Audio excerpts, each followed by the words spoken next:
Hi, we're Richard and Jackie from Early Retirement Wanderlust, and we've just started our 7-week campervan road trip around Northern Spain and Portugal. And we are currently in the Picos De Europa National Park.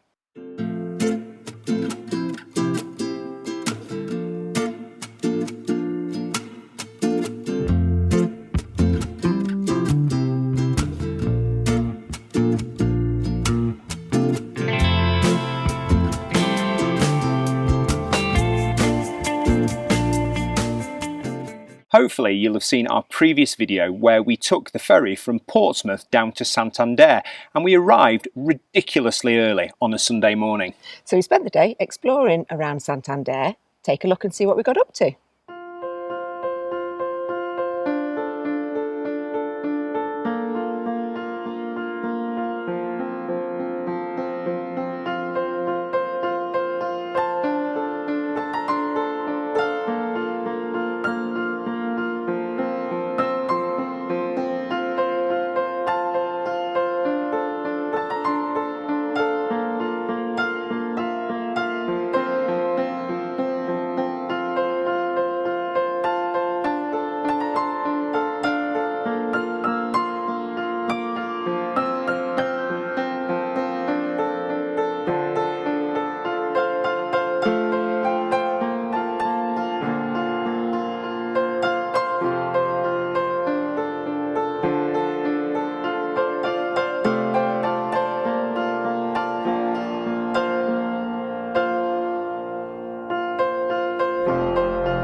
So after the ferry got in so ridiculously early, we earmarked a beach, El Sardinero, that is part of the Santander metropolitan area. And actually it was a really lovely beach and there was such a nice atmosphere to it. There was what I'm going to call some sort of Sunday league football tournament for adults going on the beach, which was really good fun to watch. And it was a really old-fashioned beach, the promenade there. Yeah, it was a beautiful Victorian seaside resort built for the uber-rich of northern Spain. It's gone maybe a little bit downhill in that amount of time, but it still felt really chic, and there were loads of palm trees around and a beautiful promenade and just a really nice quiet way to start a Sunday morning. And our next destination was a little bit west, and it was the beautiful village of Santillana del Mar. It is renowned by many people as the prettiest village in Spain, and I'm sure there are lots of villages in Spain that are very pretty, but this one was particularly pretty. It was quite busy at times, as you would expect, but just to wander around the cobble streets and take in a very relaxed Sunday morning feel, it was just beautiful. The church there was absolutely stunning. We got some beautiful photos of it. I was surprised how busy it was for a Sunday morning. It wasn't busy with churchgoers, it was busy with big tourist buses of people. And then we found an absolute bargain of a campsite, El Hail Guavers, easy for me to say, through the Axi card system. It was €21 a night, including our electric hookup, and it had a swimming pool, it had a bar, it had a supermarket there, which actually we were really grateful for, because landing in Santander on a Sunday, the supermarkets aren't open, so at least we could buy some fresh tomatoes to make a pasta sauce. Yeah, it was just what we needed to settle down for the night in Spain. It did have particularly good showers, so I'm just going to do a very quick rate my shower. Welcome to the El Guero campsite in northern Spain. As you can see, recently modernised, spotlessly clean and airy facilities. Choice of colour is up for debate, but I love the modern fixtures and fittings. A modern and variable shower head, oddly twinned with a more retro thermoregulation unit. Quality drainage with sloping shower floor. A simple nod to shelving, but barely adequate for more than one item of shower products. A large cubicle space, but with no seating option. A good dual hook, much needed due to the lack of bench seating. Overall strengths: space, cleanliness and hot water, areas for development, more attention to shelving options. Overall, 44 out of 50 for the Helguero campsite in northern Spain. So today, we woke up and it was absolutely chucking it down. It's been quite a cloudy morning, but we didn't change our plans. We've headed into the Picos De Europa National Park, and actually, as we've driven through the most spectacular gorge, the weather has finally come out and the blue skies have come back. So take a look at what we've got up to today.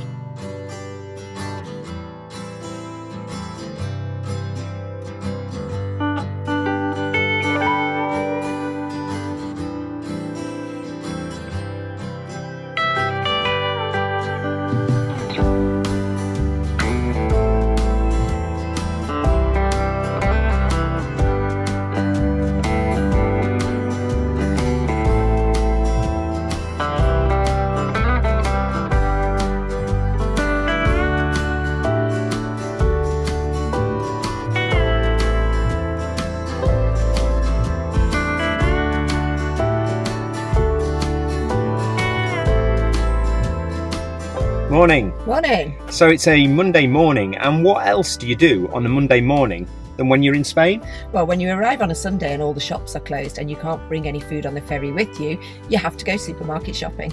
We had quite a survival tea last night. It was just basically anything that we could grab or anything we had in the cupboards. So we had the most basic pasta sauce, but we chopped up the greatest local tomato that we bought from the campsite, and yeah, we're looking forward to getting a bit of food on board now.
Now, I have to be really honest, our first stop today was definitely down to me, and it could very well have bored Jackie, because I'd spotted in Martin Dorry's book, Take the Slow Road to Spain and Portugal, that in Comillas there is a unique piece of architecture by Gaudi. Now, Gaudi, he learnt his trade in this village, and he since then went on to produce such amazing architecture all around Spain, but in particular in Barcelona. And wasn't it wonderful, Jax? It was okay. It was. We did have to walk a kilometre to get to it because we'd parked the van right by the harbour of Comillas, not the Gaudi part of Comillas. No, it was good. It was nice to see it. But there are benefits to going and seeing Gaudi-esque architecture, because the town of Comillas was absolutely beautiful. It was. It was a great little harbour town and absolutely stunning. We did a bit of a walk actually around the harbour and the views of the sea the other side. It was a really stormy morning, so very moody and atmospheric. Really pretty. The thing that struck us is how quiet it is at the moment. Yeah. We were expecting to struggle to find places to park, and actually the village was completely deserted. It had the capacity to cope with hundreds and tens of thousands of people, because it got parking everywhere. But there was us there. So yeah, it obviously gets busy in the summer, but it was beautiful on a quiet Monday morning. So next we were heading into the Picos De Europa National Park, and you will have seen from the video montage that Richard will have made up what an incredible drive that was. It followed for about 35 kilometres the river through a really steep rocky sided gorge. There was roadworks pretty much for the whole way through, but even that didn't detract from the absolute beauty of that drive. As a driver, I actually found it really quite fascinating. It was amazing to see the high mountain peaks and go through the gorge, but also to see the amount of infrastructure that was going in on the roads. And in reality, they were just taking the normal road that was in existence and they were making it a little bit wider. But wow, the amount of construction that went into just getting that extra half metre of space. It was quite incredible, and it made the drive even more interesting. And we made our way up to our campsite for the night. So we are at El Redondo, I think it's pronounced, campsite, and it is right at the end of the road. There is a cable car lift that we want to get tomorrow to go right up into the mountains and do a bit of a hike. So we're ideally based for that. But this campsite is so cute. It's really rustic and it's set in the most beautiful location. We have just got a ring of mountains all around us, and hopefully tomorrow the cable car is going to take us up one. The vast majority of the peaks within the national park are over 2,500 metres tall, which is over double the height of Snowdon. So we are in a really mountainous area and just really looking forward to just chilling out for a couple of days. The campsite was great value as well. It's €20 a night and you have to pay in cash. They don't take card and you can't pre-book, so you can't pay online. It looks like it might get quite busy even in this quiet period of time. There's already 8 vans here. It probably can only take 20 vans. It's definitely been worth the trek up here though. So we're going to put the camera away now and have a lazy afternoon, and then hopefully we will catch you in the morning when we're heading up the cable car for a bit of an adventure up there. And the weather forecast is absolutely stunning for the next 3 days, 25 to 30 degrees. We can't believe our luck.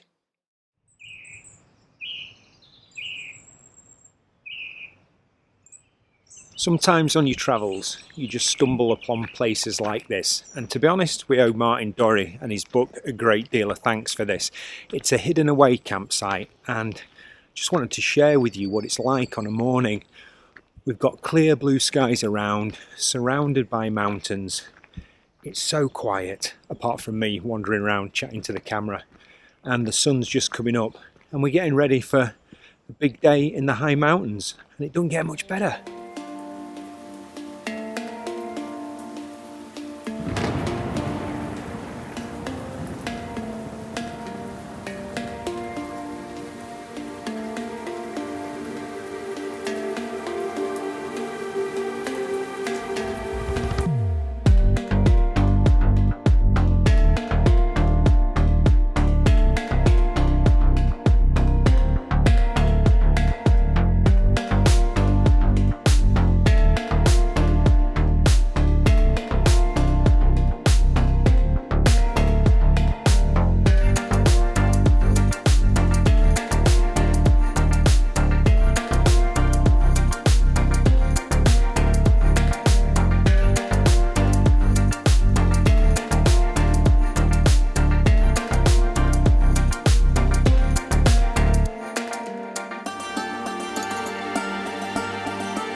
Morning. Morning.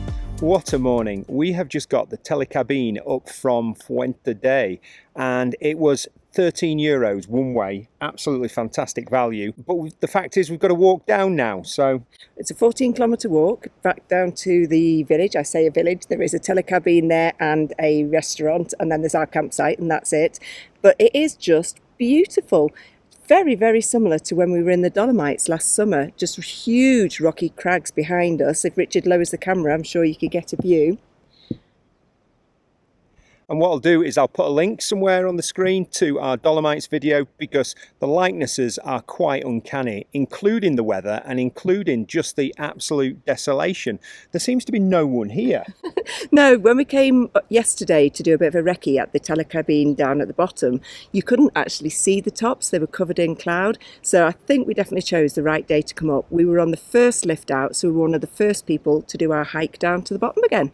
And that reminds me, top tip, if you are coming here, it's probably best to buy your ticket the day before, and you can get the 10 o'clock ticket, which means you're on the first lift, which means you're ahead of the crowds, and hopefully we're going to stay ahead of the crowds. But the thing today is to make sure we get down before the heat of the day, because it's going to be a warm one. It is.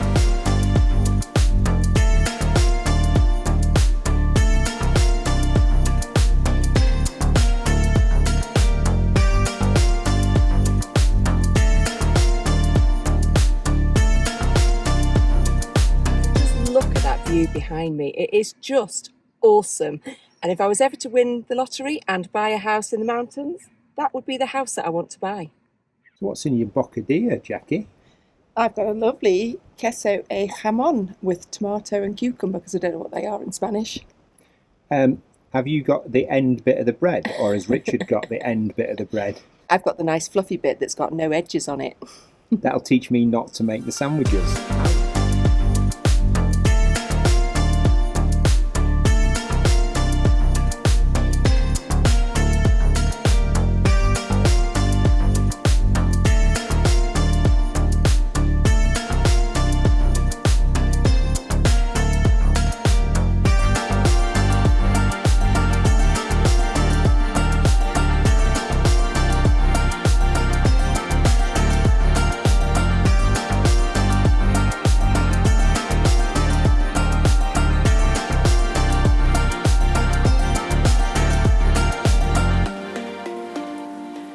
Morning. Morning. We just had to bring you back here this morning just for a short moment to share with you what an epic day, and that word is often overused. We often overuse it, but it really was an epic day yesterday. Yeah, we got the cable car up in that direction and we hiked for 14 kilometres back down. That sounded really easy in theory. It was going to be a quick sort of 2 or 3 hour hike back down. Oh my goodness me, my legs this morning, 14 kilometres going downhill with a nice kicker at the end where it had 200 metres of elevation in the last 2 kilometres, but the views on the route down, they were just stunning. It was just quite amazing because we started in the high mountains, so it was all rocky and craggy, and then we went down through a period of sort of meadowland and then down through forest and then hit more meadowland. It was quite incredible, and seeing the flora and fauna change as we came down the mountain was just a beautiful moment. We could have done it in the other direction and I could have gained all my elevation that I keep saying that I want to do, but I'm glad we came down rather than up, because 14 kilometres up would have been really hard. Now to the campsite. For the life of me, I can't remember the name of it. Camping El Redondo. It is right at the head of the valley where we are now. There is nowhere to go, and it is a beautiful, rustic, local campsite. It was only €20 a night. You can only pay in cash. You can't pre-book, so you just have to turn up and hope there's a space. Like Richard said, really rustic. The toilets and the showers, they hadn't got great reviews when we were reading up about it, but they were perfectly adequate for what we wanted. And actually, that's just our kind of campsite. It was just a really chilled out, almost hippie kind of vibe. It was lovely. I want to get to this one because it's going to be a really special Rate My Shower. Here we go. Welcome to Camping El Redondo in the Pico De Europa National Park in Spain. As you can see, retro facilities with a unique design style. Dated, yet perfectly adequate shower cubicles with plenty of ventilation. An effective thermoregulation unit providing ample hot water. A traditional shower head providing good water pressure and flow. A nod to shelving. Functional, if not aesthetically pleasing. An antique porcelain shower tray with good drainage. A final mention of the Wild West themed saloon doors to each cubicle. Yeehaw! Overall strengths, supply of hot water and drainage, areas to develop, space and cleanliness. An overall score of 36 out of 50 for Camping El Redondo, which did not detract from our overall enjoyment of the site. So we've had 2 nights in this absolutely stunning part of the Picos De Europa, but we are moving on. Actually not sure where we're going to end up tonight. We've got a couple of ideas. We're heading towards Potes, which is the town that we couldn't stop in on the way through because it was so busy. And then I think possibly just into another part of the Picos. Yeah, bit of slowing down, resting the legs. The legs are a little bit tired today, so a little bit more driving. So see how we get on.